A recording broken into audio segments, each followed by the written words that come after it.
Salut tout le monde, ici Mordred et bienvenue dans un nouvel épisode de Savais-tu que? Aujourd'hui, on plonge dans un univers où les pixels est roi, l'histoire des caméras numériques. Vous savez, ces petites merveilles qui tiennent dans notre poche puis qui captent nos souvenirs, là, ou du moins ceux qu'on voudrait se rappeler ou ceux qu'on voudrait pas se rappeler aussi. Là. Eh ben, leur histoire est aussi riche que vos meilleurs selfies, puis vos pires. Prêt à flasher dans le passé, c'est parti. Retour dans le temps, fin des années 60, chez Kodak. Des têtes pensantes travaillent sur un truc révolutionnaire, la première caméra numérique. Un mastodonte qui pesait 1 tonne, mais qui a jeté les bases de tout ce qu'on utilise aujourd'hui. Pense à un appareil tellement grand qu'il fallait un chariot pour le bouger. C'est pas une blague, là. C'était l'époque où prendre une photo numérique, c'était presque un sport extrême. Genre, pas sûr que GSP aurait été capable. Ces premiers modèles étaient plus des prototypes que des produits commerciaux. Ils utilisaient un capteur CCD, une techno révolutionnaire à l'époque. Chaque photo prenait des plombes à enregistrer et la qualité, disons que c'était pas vraiment instagrammable. Mais hey, chaque grande aventure commence par un petit pas ou dans ce cas-ci, un gros clic. On accélère vers les années 80. Les caméras numériques commencent à rétrécir, mais c'est toujours pas ce qu'on appellerait portable. Ces caméras étaient destinées aux professionnels, pense aux journalistes, aux photographes de sport. C'était cher, encombrant, mais ça commençait à ressembler à quelque chose d'utile. Un peu comme les vieux gros téléphones cellulaires. Puis vient 1990, l'année de la révolution.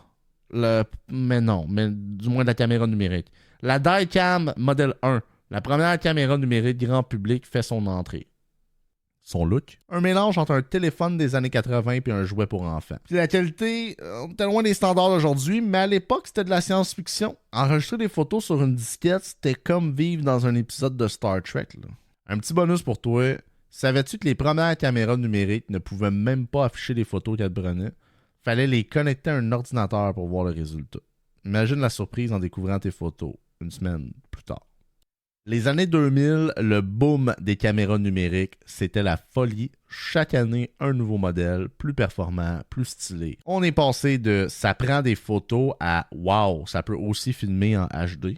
Les marques se battaient pour offrir le meilleur zoom, le plus de mégapixels, le design le plus cool. Un peu comme qu'est-ce qu'on vit avec nos téléphones cellulaires aujourd'hui. L'écran LCD à l'arrière est devenu un game changer. Fini le temps où tu devais attendre pour voir tes photos. Maintenant, c'est instantané. Parlons d'accessoires.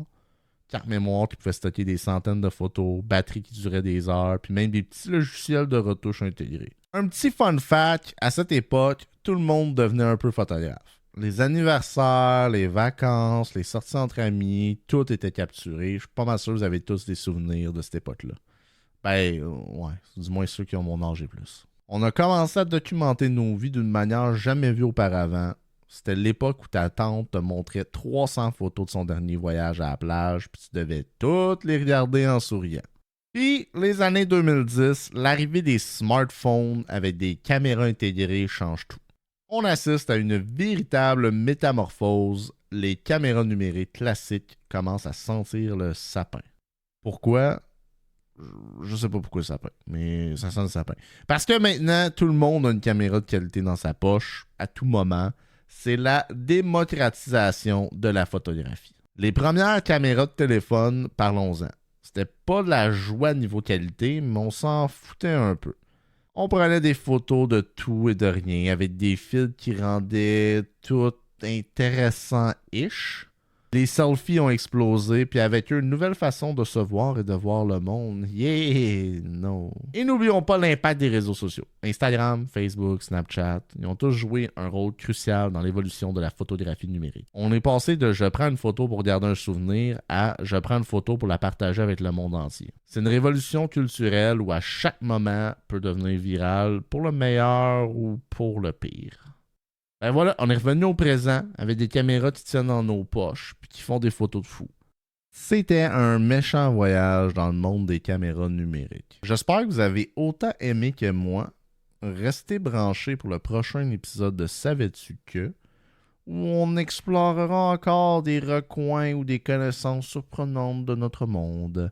D'ici là, gardez vos objectifs propres et vos souvenirs clairs, puis essayez de pas trop partager votre vie. C'est correct. Elle est pas si exceptionnelle que ça, là.